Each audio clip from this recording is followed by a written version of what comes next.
मानपाडा जंक्शनवर मेट्रोने रात्री न विचारता अर्धा मानपाडा जंक्शनवर बॅरिकेडिंग केलं होतं. ते आपण सकाळी JCBच्या साहाय्याने बाजूला केलं आहे. त्याच्यात जो बॅकलॉग क्रिएट झाला होता तो बॅकलॉग आपण क्लिअर करत आहोत आणि अजून 1 तासाभरानंतर पूर्ण बॅकलॉग क्लिअर राहील. आणि जशी कालपासून जशी ट्रॅफिक राहील तसं सिच्युएशन राहील. माझे सगळे अधिकारी ACP साबळे असतील, PI सांडबोर असतील आणि तिथे कनिष्ठ अधिकारी आहेत आणि आमचा स्टाफ आहे, इतर स्टाफ आहे, तो सगळा रोडवर आहे. सगळ्यांना या ट्रॅफिकमधनं बाहेर काढतो. आता व्हिजिट रिपोर्ट करून त्यांना नोटीस पाठवतोय मी. त्याच्यातला आता 2-3 गोष्टी आहेत. एक तर हा MSRDCचा रस्ता होता, त्याच्यावर MMRDA काम करत आहे.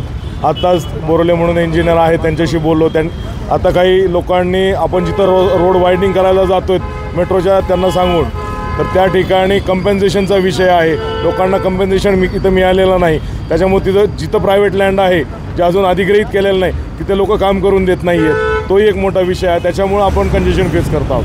जर दोन्ही यांनी जे गव्हर्नमेंटकडनं त्यांना कंपेन्सेशन मिळालं तर आपल्याला पटकन रस्ता क्लिअर मिळेल हा आणि रोड वाईड करून मिळेल. याच्यात मेजर MSCBचे आहेत पोल्स जे की MSCB काढत नाही, त्याच्यामुळं किंवा शिफ्टही करत नाही आहे. जागा त्यांना अवेलेबल करून दिलेली जागा असूनही ते पूर्ण निगेटिव्ह असतात की आम्ही शिफ्ट करणार नाही, आमच्याकडे पैसे नाही.